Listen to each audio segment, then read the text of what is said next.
Jesus nos abençoe.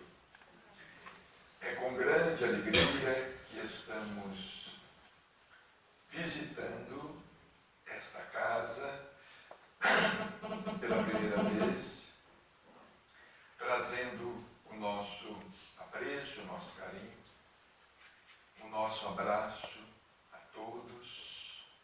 A nossa alegria não é menor do que a alegria dos nossos irmãos, que sempre vibraram positivamente em favor de nossas singelas atividades. Nós estamos aqui com a mesma alegria, com o mesmo entusiasmo, percebendo nesta casa as vibrações carinhosas do Evangelho, sentindo-nos aqui como se estivéssemos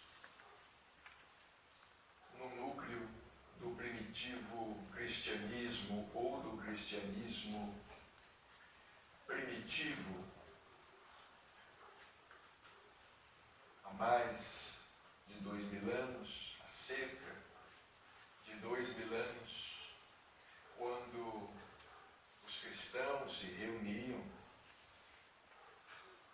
reuniam em casas pequenas, aconchegantes, casas humildes, para orarem, para estudarem as Escrituras, notadamente os pergaminhos, os poucos registros existentes das lições de Jesus e de seus feitos sobre a terra.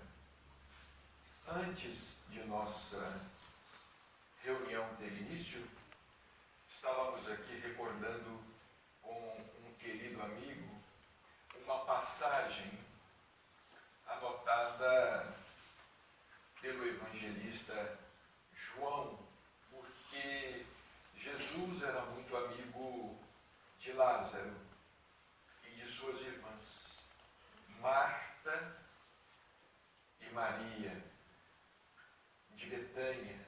Betânia era uma pequena cidade próxima a Jerusalém. Jesus ficava orbitando em torno a Jerusalém, a cidade dos profetas, pregando a boa nova, pregando o Evangelho. Quando tinha a oportunidade, ele comparecia às sinagogas e tomava a palavra, mas pregava o Evangelho abertamente, nas estradas, nos montes, nas casas que o acolhiam. E ele costumava se hospedar na casa de Lázaro, irmão de Marta e Maria. Eram 3 irmãos que moravam juntos e ali Jesus se hospedava. Numa das oportunidades, Jesus começou a falar a respeito da Boa Nova. E Marta, uma das irmãs, ocupava-se das tarefas domésticas, das atividades do lar. Porque Jesus sempre se fazia acompanhar por um determinado número de pessoas, muitas delas carentes, famintas, doentes. Ele sempre se fazia acompanhar por uma pequena ou por uma grande multidão. E essa multidão necessitava de ser alimentada, porque nem sempre levava consigo provisões. E Marta certamente estava envolvida com as atividades do lar, com as atividades domésticas. E Maria, aos pés do Mestre, aos pés do Cristo, para alimentar-se de suas palavras, alimentar-se do pão espiritual que ele viera distribuir à humanidade. Foi nessa oportunidade que Jesus disse a Marta: Marta, Marta, estás preocupada com muitas coisas. No entanto, só uma é necessária. E Maria escolheu a boa parte, que não lhe será tirada. Segundo Jesus, Maria havia escolhido a boa parte, porque, afinal de contas, a visita de Jesus ao lar dos 3 irmãos não se fazia assim tão frequente e não seria assim tão frequente. E Maria havia compreendido que precisava aproveitar a oportunidade, que ela teria outros momentos para cuidar das ocupações ditas materiais, embora com a preocupação louvável de atender solicitamente a todos, principalmente os apóstolos que sempre estavam na companhia de Jesus. Mas aquele momento era precioso demais. Imaginemos por instantes, aquele momento era precioso demais. Receber a presença do Divino Mestre e poder ouvir dele diretamente a mensagem do Evangelho, poder perceber a sua figura, os seus traços, ouvir a sua palavra, o som de sua voz, o brilho de seus olhos, aquele magnetismo divino que dele se irradiava, estar ali em contato, ainda rapidamente, com aquele homem que ressuscitava mortos e que haveria de ressuscitar mais tarde o próprio Lázaro, que já estava sepultado há 4 dias, cheirando mal, segundo está escrito no Evangelho. Aquela oportunidade era muito rara. Maria havia escolhido a boa parte. Victor Hugo, que foi um grande escritor francês, autor de Os Miseráveis, Os Trabalhadores do Mar, Victor Hugo, inspiradamente, teve a oportunidade de escrever que Marta estava onde termina a terra e Maria onde começa o céu. Muito interessante essa colocação de Victor Hugo. Marta onde termina a terra, cumprindo com os deveres materiais, com as obrigações de ordem material. E Maria simboliza onde o céu começava, onde o céu estava começando. Às vezes, nós nos esquecemos de que somos espíritos em trânsito,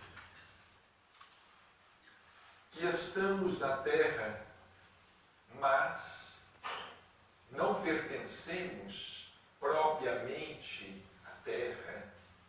Ainda hoje estávamos relendo algumas palavras de Chico Xavier, ditas por ele, à sombra do abacateiro, que já os antigos druidas, nas Gálias, diziam que nós estamos aqui no mundo de pouso, no mundo transitório, como pássaros de arribação. Estamos aqui, e nos dizia Chico Xavier, e aqui permanecemos durante 40, 50, 80, 100 ou mais anos. Mas, um dia nós vamos ter que deixar o hotel, dizia Chico. Um dia nós vamos ter que deixar a pousada, porque a terra é uma casa transitória, é um lar transitório. Nós aqui estamos de passagem. Os espíritos disseram a Allan Kardec que o mundo espiritual é um mundo normal, primitivo, que ele é pré-existente e sobrevivente a tudo. Mas às vezes nós confundimos as coisas e não sabemos bem separar os valores. Como disse um escritor, às vezes nós nos vemos como aqueles personagens no mito da caverna de Platão. Quando Platão fala a respeito daqueles homens que viviam encerrados dentro da caverna, olhando para o fundo da caverna, observando sombras se movimentando na parede da caverna e tomando a ilusão pela realidade. Na verdade, aquelas sombras projetadas sobre a caverna, elas estavam projetando as figuras de homens fora da caverna. A luz do sol fazia com que aquelas figuras se projetassem naquela parede da caverna como uma película cinematográfica, como um filme se projeta numa tela e eles acorrentados, presos, sem poderem se mover, apenas olhando para o fundo da caverna e tomando aquelas sombras como figuras reais. Esse é o mito da caverna de Platão, que, segundo Chico Xavier,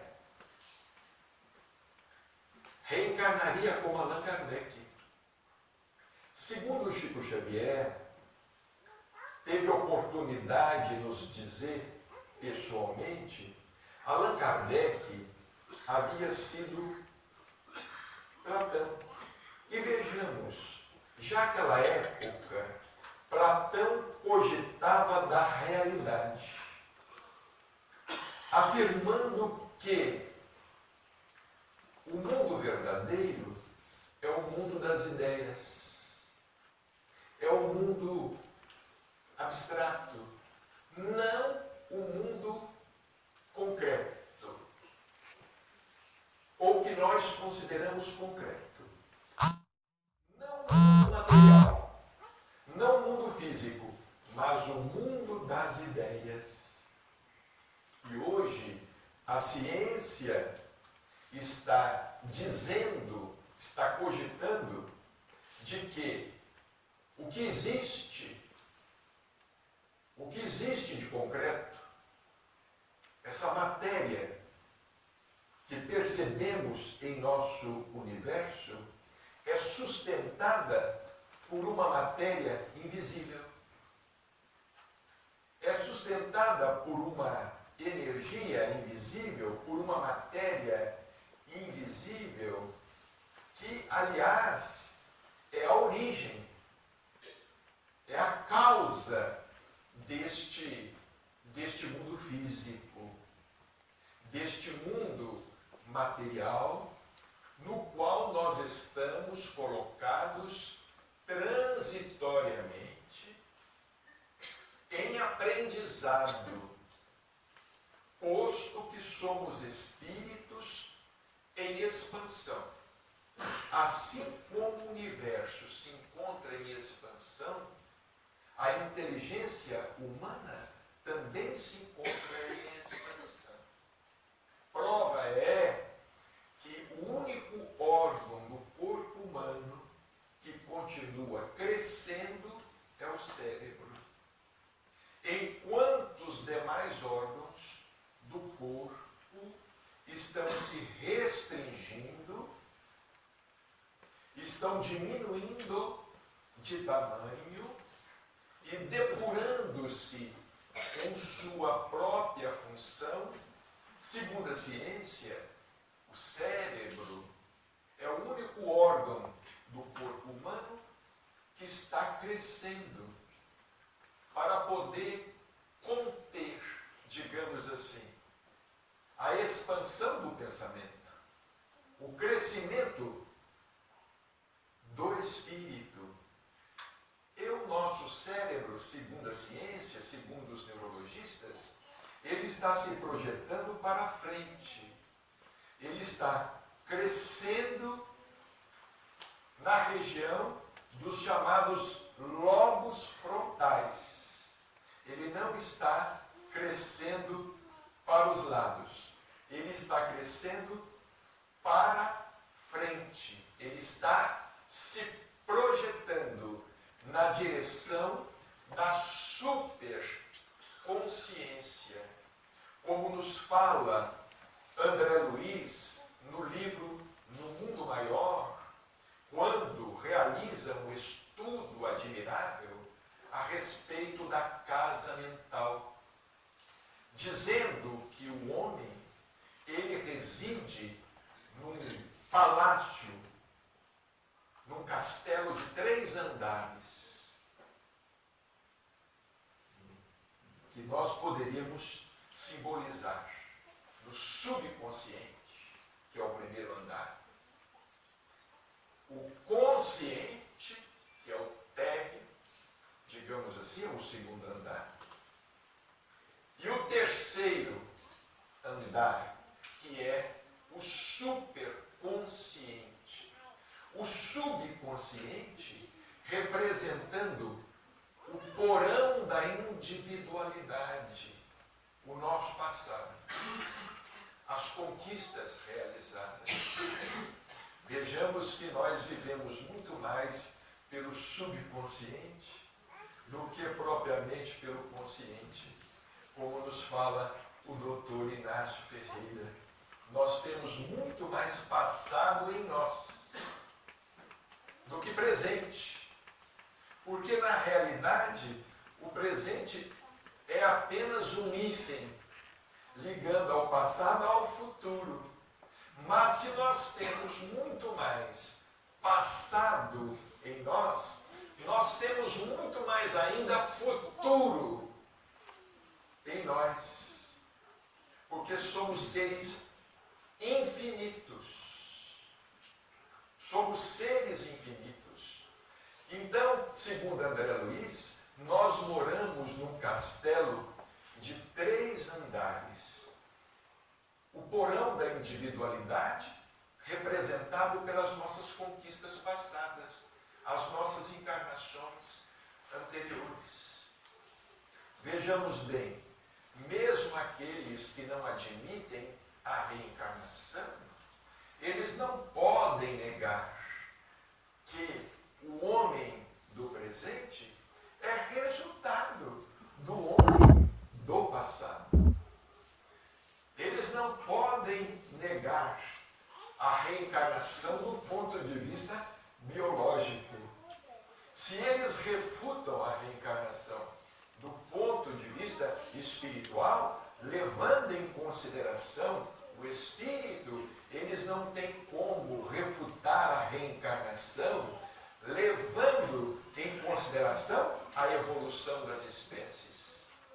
Porque nós somos o resultado dos nossos ancestrais, dos nossos antepassados, de uma evolução biológica extraordinária.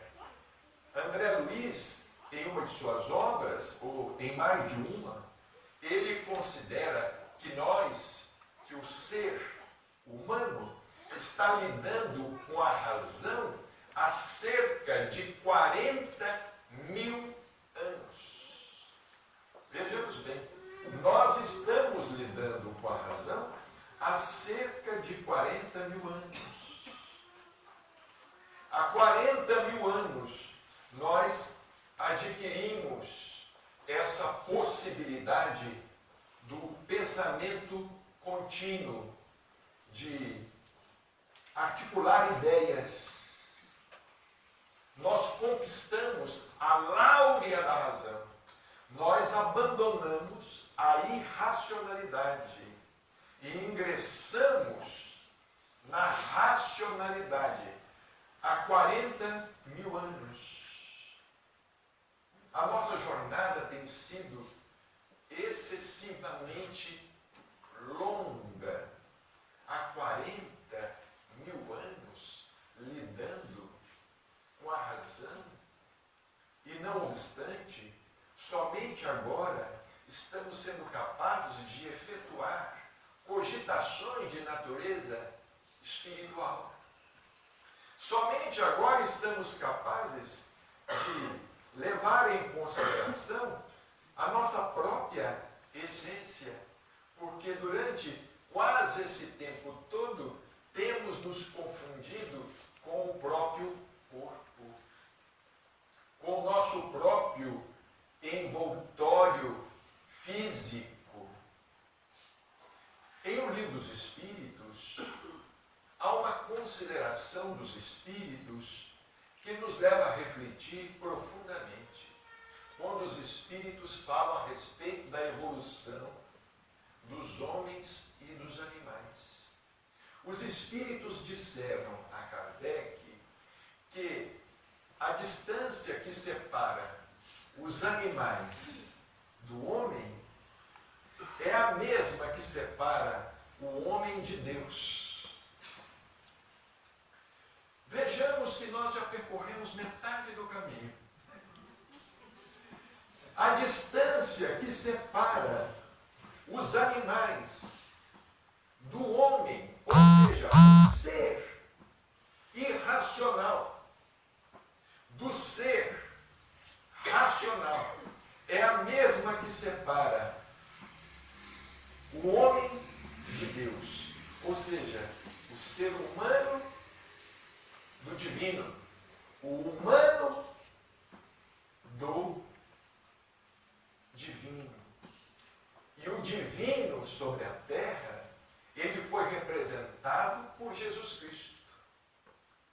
Porque Jesus Cristo, para nós, foi a face de Deus revelada. Como nos fala o Espírito de Irmão José, em uma das obras de sua autoria, A Face do Amor, e como também ele fala a respeito do assunto na obra Jesus de Nazaré, afirmando que Deus, na condição de Pai, ele não nos quis deixar na ignorância. Ele quis se nos apresentar. Ele quis se apresentar a nós. E ele se apresentou a nós sobre a terra há aproximadamente 2000 anos, através de Jesus Cristo. Sem dúvida alguma, a face de Deus para a humanidade. Porque Jesus, ele se apresentou como um ser, como um enviado de Deus, quando ele disse: eu e o Pai somos um. A minha vontade é fazer a vontade de meu Pai. Mas em momento algum ele ensinou que fosse Deus. Ele ensinou que fosse o Criador. A minha vontade é fazer a vontade do meu Pai. Eu e o Pai somos um, mas não a mesma pessoa, entre aspas. Somos um porque nos identificamos, porque cumpro sobre a terra as determinações do Pai. Nesse sentido é que nós devemos entender o que disse Jesus: eu e o Pai somos um, mas não o mesmo. Muito interessante efetuarmos essas reflexões, porquanto às vezes nós nos esquecemos da boa parte. Nós nos esquecemos como Marta da boa parte. Cumprimos com as nossas obrigações cotidianas, com as nossas obrigações existenciais, procuramos cumprir com os nossos deveres, mas nos esquecemos, muitas vezes, de adotar a postura de Maria, irmã de Lázaro, que se postou aos pés do Mestre e ficou a ouvi-lo.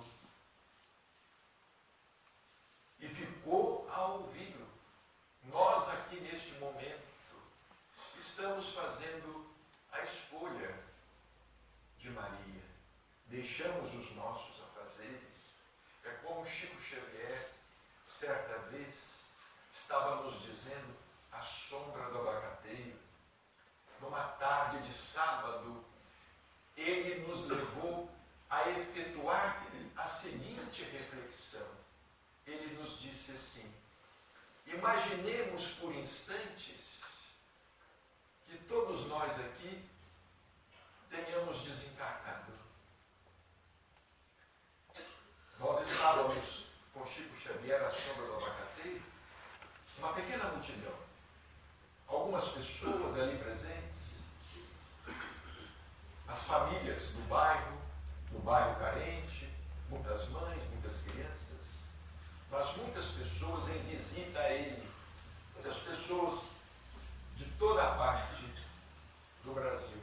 Ele disse assim: um dia nós haveremos de nos ver assim, do outro lado da vida. Um dia nós nos haveremos de ver assim, como nós estamos aqui, nesta noite. Estamos aqui com os nossos haveres? Estamos aqui com as nossas posses? Não. Estamos aqui com os nossos familiares? Alguns, poucos. Mas não estamos aqui com todos eles. Não estamos aqui com aqueles que gostaríamos que estivessem. E que sabemos que tem grande necessidade de aqui estar. Estamos pensando neles, mas eles não estão aqui. Estamos pensando neles, mas eles não estão aqui. Então dizia Chico Xavier: um dia nós haveremos de nos ver assim, junto à família do coração. Junto à família do coração. Nós estamos aqui unidos pelo ideal, pelo pensamento. Nós estamos aqui em busca do espiritual. Nós estamos deixando, por momentos, o que é material de lado, em plano secundário, como nós precisamos aprender a fazer cotidianamente, não dando excessiva importância ao que é transitório, que seja transitório. Nos fala, irmão José, na frase que está escrita no quadro: não te prendas a nada do que seja transitório. Então nos dizia Chico Xavier, nós vamos nos ver no mundo espiritual numa situação assim. Numa situação desta forma. Ele então nos disse o seguinte, que nós precisamos de cuidar de nós independente dos outros. Eu não devo depender da melhora de ninguém para mim ser melhor do que sou.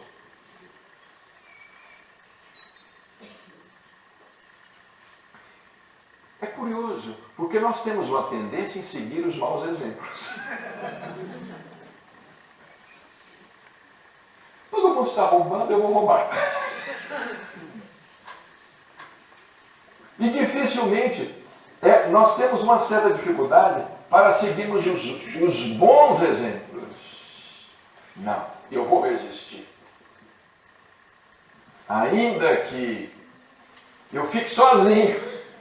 Por isso que o doutor Inácio diz, melhorar sozinho é muito difícil, porque nós às vezes não contamos nem com a compreensão das pessoas em volta, nem com a compreensão das pessoas em volta, não nos entendem. Mas por que você é assim? Porque as pessoas querem, as trevas em geral, as trevas querem que a gente faça o jogo das trevas. Né? Fazer o jogo das trevas. Quando você ouvir uma pessoa falando, como é que você vai? Ela disser assim, eu estou lutando muito. É porque ela ainda não se entregou.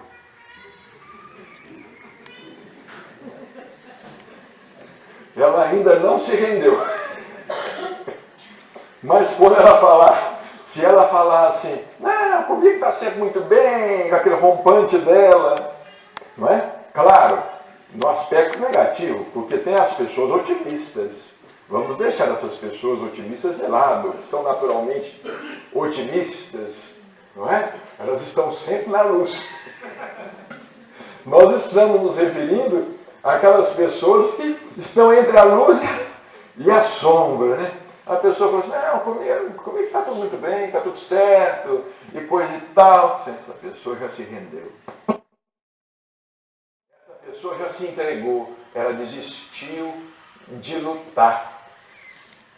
E ainda hoje estávamos aqui, também conversando, e o doutor Inácio, que é sempre pródigo em pensamentos e ideias, alguém nos perguntou como é que vai a luta. Ele nos disse assim, meu filho, fala que você está na luta, mas não é uma luta doida. É uma luta doída. Põe um acento.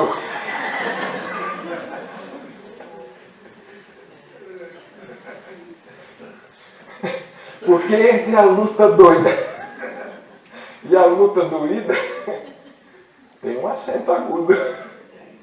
No I, na luta doída. Porque realmente essa questão de melhorar sozinho não é fácil. De resistir à tentação, resistir às influências negativas, resistir aos convites do mundo, resistir, enfim, a essas facilidades todas, para que a nossa existência se consume muitas vezes num desastre. A nossa encarnação venha a se transformar num desastre, não é? O nosso Cuca estava nos dizendo como a evolução é lenta. A evolução realmente é lenta, porque nós não temos estrutura mental também para uma evolução mais rápida. A evolução há de ser lenta. Imaginemos se nós pegássemos o homem da caverna, o homem selvagem, e trouxéssemos para o mundo de hoje. Ele ficaria louco com tanta coisa. Ele ficaria louco. Isso do ponto de vista tecnológico, do ponto de vista material. Se nós, de repente, fôssemos guindados à esfera dos anjos, a nossa cabeça explodiria. Porque nós não temos cabeça, nós não temos compreensão ainda. Então a evolução há de ser gradativa, para que gradativamente também nós possamos ir nos habituando à luz, ir nos acostumando à luz. Neste aspecto entra a doutrina espírita, entra o espiritismo na revivescência do Evangelho, porque o espiritismo não é uma doutrina que pretende se rivalizar com as demais doutrinas religiosas existentes. Porque vai chegar um tempo que nós vamos ter que acabar com essa história. Eu sou católico, eu sou protestante, eu sou isto, eu sou budista, eu sou espírita, ou eu sou umbandista. Isso tudo é rótulo. Isso tudo é rótulo. Nós não somos, nós estamos. Porque nós estamos em transição. O nosso pensamento está em transição. À medida que o nosso pensamento for avançando, for evoluindo, nós vamos querendo coisas que nos satisfaçam mais. Nos satisfaçam não apenas as necessidades do coração, mas satisfaçam também a nossa necessidade de aprender, de conhecer, como escreveu Leon Denis, na sua época. Hoje já não basta crer, quer-se saber. A pessoa que começa a fazer perguntas, ela começa a perguntar, porque antigamente não podia se perguntar. Há 200, 300 anos atrás, você fazer indagações teológicas, de natureza filosófica, você era condenado. Você era perseguido, você era morto. Nós estamos vendo aí hoje a ação de um preconceito religioso extremo.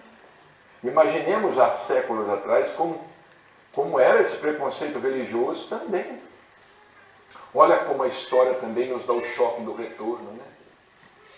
Porque, sem crítica alguma, a Igreja Católica também já foi extremista. Já foi extremista, já mandou muita gente para a fogueira. Não explodiu bomba porque não existia. Mas usou espada, usou a cruz, usou a fogueira, usou a tortura. E agora nós estamos vendo o choque do retorno. Não é que são aqueles que estão usando bombas, estão usando metralhas. Então vai chegar um dia que nós vamos ter que acabar com esses rótulos todos, e entender que nós vivemos em comunidade, entender que todos nós somos irmãos uns dos outros. É isso que nós vamos ter que entender. Esses dias eu estava lendo uma análise muito interessante de um cientista. Ele estava comparando o corpo humano à humanidade. O corpo humano à humanidade. E ele estava dizendo assim, olha, o corpo humano é solidário. As células são solidárias. Mas os homens que são células pensantes não são solidárias. E ele então cita um exemplo, ele disse assim, quando o corpo humano, o homem, por exemplo, adquire uma infecção, uma inflamação num dedo do pé, todo o organismo se sente ameaçado. E todas as células começam a trabalhar, mandando, porque sabe, olha, nós podemos morrer. O corpo pode morrer, nós podemos morrer. Nós precisamos nos defender uns aos outros. Então ele estava dizendo, Interessante, ele estava falando o seguinte, que a humanidade já conheceu 5 extinções. Nós já conhecemos 5 extinções. Assim, as civilizações, ao longo da história, já desapareceram. E ele disse assim, e nós estamos a caminho da 6ª. A ciência já comprovou que a nossa civilização atual já está a caminho da 6ª extinção. E não é difícil ver isso. Quando as pessoas derrubam as florestas, envenenam os rios, diminui a água potável, quando a gente vê guerra aqui, refugiado ali, terrorismo aqui, terrorismo ali, a gente vê que o organismo do mundo está doente. E muito doente. E muito doente. Mas ele diz uma coisa importante. Ele diz assim, só que agora, neste momento histórico, que nós estamos aí vivenciando essa possível 6ª extinção, o homem chegou num ponto que ele possui inteligência suficiente para trabalhar e reverter a situação. Antes nós não tínhamos recursos, meios para reverter a situação. Agora nós já dispomos de inteligência para começar a reverter a situação. E nós temos notado alguns esforços isolados, principalmente em defesa da natureza. Não é? As escolas ensinando as crianças a preservar a natureza, a questão da ecologia. Estamos aí observando o que está acontecendo no Brasil. Parece que os intestinos estão todos à mostra, né? Do organismo nacional. Mas isso é um bem. Isso não é um mal. Isso tudo era um cadáver que existia e nós não sabíamos. E que agora nós estamos desenterrando. Está sendo desenterrado. Isso é um bem. Mas não é apenas do ponto de vista econômico e social que essa mudança tem que ser feita. É principalmente do ponto de vista espiritual. Porque nenhuma mudança, sem que haja mudança interior, é uma mudança consistente. A mudança exterior, sem a mudança interior, não é uma mudança consistente. E nós estamos precisando de compreender qual seja o nosso papel neste mundo. Nós estamos aqui de passagem. E é o que o Espiritismo está nos ensinando agora claramente. Nós vamos desencarnar e vamos encontrar um mundo semelhante a este. Porque antigamente as religiões pregavam que nós iríamos deixar o corpo e iríamos nos transfigurar em anjo, né? Não, eu vou para o céu, meu destino é o céu. Mas foi o céu da boca do leão. Nosso destino é o céu. A nossa destinação é futura. Nossa destinação é. Mas se nós formos ver na Terra que hoje, quem é que vive de uma maneira que mereça uma situação assim? De minha parte, diz o doutor Inan, falou assim, ficou muito favor a meia dúzia de 3.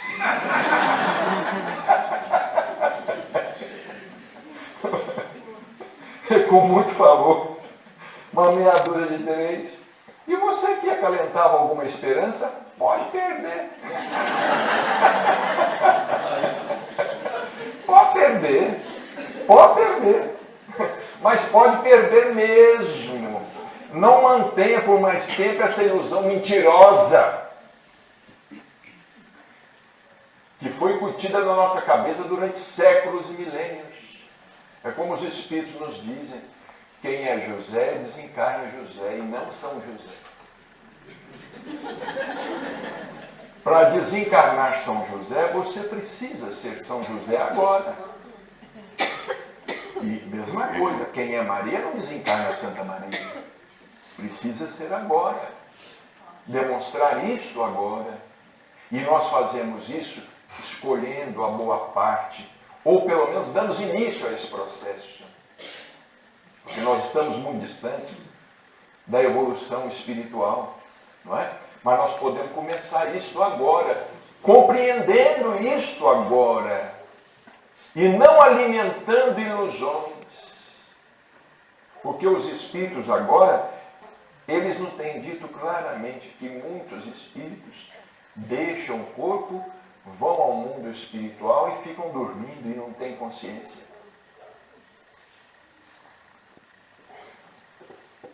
É como nos fala Neo Lúcio através de Chico Xavier. Só a grande vida merece a grande morte. Só a grande vida merece a grande morte. Aquele que não tem uma grande vida, não é grande morte, é uma pequena morte para ele, né? Entre aspas. Em tudo o que significa de diminuto. E o Né Lúcio ainda diz assim, ele fala assim nessa mensagem: para aquele que não viveu uma vida de trabalho, de operosidade no bem e de busca espiritual, do outro lado, quase tudo é sono. Quase tudo é sono. Não é? É por isso, meus irmãos, não querendo nos estender em nossos comentários, é que é uma coisa muito curiosa referente à reencarnação, que eu acho extremamente curioso. Porque nós, por exemplo, que somos espíritas ou simpatizantes, e falamos em reencarnação, nós estamos sempre nos referindo às nossas vidas passadas, mas na Terra. Ah, eu vivi na Europa, eu vivi não sei onde, eu fui isto. Eu já vivi muitas vidas. A doutora Inácio fala assim, escuta, será que ninguém se lembra do mundo espiritual, não? Só lembra de ter vivido na Terra? Então, quem desencarna para ir no mundo espiritual fazer o quê? Porque o espírito vai ao mundo espiritual, quando ele desencarna, ele não reencarna de pronto, não. Alguns podem reencarnar, até de imediato. Por exemplo, não tem criança que desencarna com 2 meses, 3 meses. Pode ser que algum espírito venha reencarnar assim também. Desencarna e logo reencarna. Mas normalmente, qual que é a média de vida? Não é 70, 70 e poucos anos de idade? O espírito permanece durante esse tempo também do outro lado. E às vezes mais tempo. O doutor Hernani Guimarães Andrade, ele costumava dizer que esse tempo entre uma encarnação e outra, ele costumava variar entre 100 anos e 120 anos aproximadamente. Uai, o que é que nós ficamos fazendo esse tempo todo no mundo espiritual, entre uma encarnação e outra? Por exemplo, você se recorda de uma encarnação sua 3 séculos atrás? O que você fez durante esses outros 3 séculos? Você parou de viver? Você estava no mundo espiritual. Mas por que você não se lembra disso? Por que você não se lembra? Lembra da encarnação da Terra, mas não lembra de sua vida como espírito. É como diz André Luiz, não tem cabeça para o mundo espiritual. Nós não tínhamos cabeça para o mundo espiritual. Né? Uma imagem muito interessante para a gente entender isso é uma caixa de marimbondos. Vocês já viram caixa de marimbondos? Eu já tive a oportunidade, quando eu era menino, eu reparava muito que os marimbondos vinham e faziam essas caixas nos alpendres das casas, você lembra? Né? E a gente ficava com medo das picadas dos marimbondos. Então a gente ia e derrubava os marimbondos, derrubava a caixa. Né? Derrubava a casa dos marimbondos, mas eles ficavam rodando ali ainda. Nós somos o marimbondo. O corpo é a casa. A morte vem e derruba a casa. Mas a gente fica aqui. feito marimbondo, em volta da terra. Desencarnar não significa ir ao mundo espiritual. Não significa ir ao mundo espiritual. O duro, como dizem os espíritos, não é deixar o corpo. O duro é desencarnar o pensamento.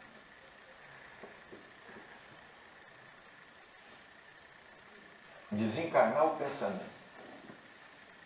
Porque quem não desencarna o pensamento fica preso. E é por isso, gente, que a gente tem que começar a pensar. E começar a fazer o bem. Começar a fazer o bem. Porque, pelo menos, como diz o doutor Inácio, do outro lado, o doutor Inácio fala comigo assim: meu filho, quando você desencarnar, quando você chegar desse outro lado aqui, você não anuncia que é espírita, não.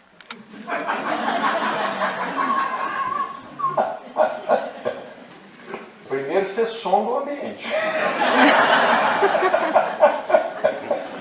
Você sonda o ambiente. Porque se você chegar daqui já falando que é espírita, sua responsabilidade é muito maior. Igualzinho aqueles filmes que a gente assiste, hein? Principalmente esses filmes americanos, são muito nacionalistas americanos, né? Todo filme americano tem uma bandeira. E eu fico no Brasil, tem que começar todo filme brasileiro a botar uma bandeira. Mas respeitar a bandeira. Aqueles americanos, quando um soldado prende um delinquente, fala assim: você tem direito de permanecer calado. Tudo o que você disser poderá ser usado contra você no tribunal. Então, doutor Inácio, você é meu filho, fica calado. Porque tudo que você falar poderá ser usado contra você.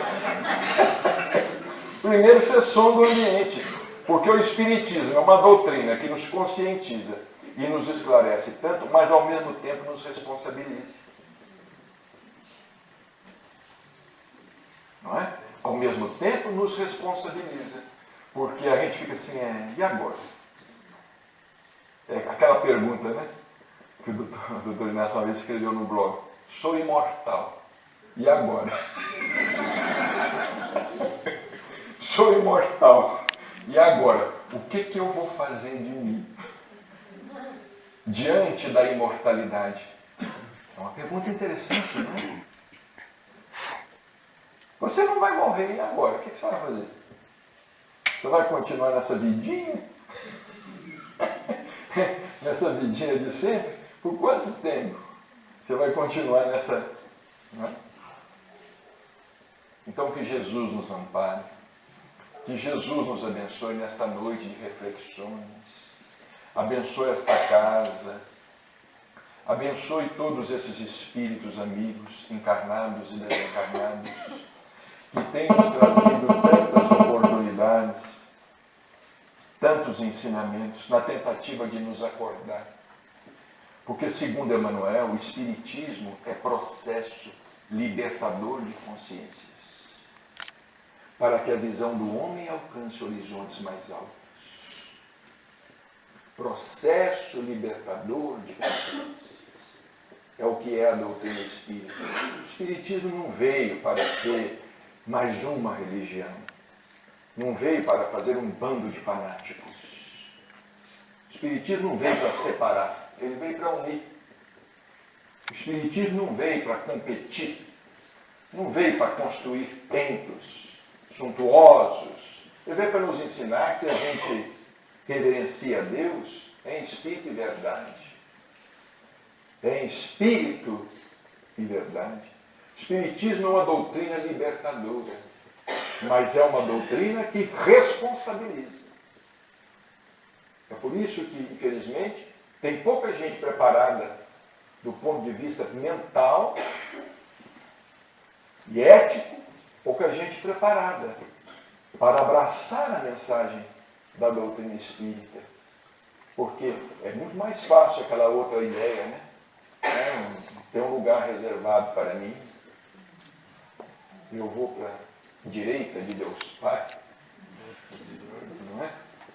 aquela coisa toda, eu vou para a direita de Deus Pai, né? Ficar ali eternamente, uma coisa cansativa, né?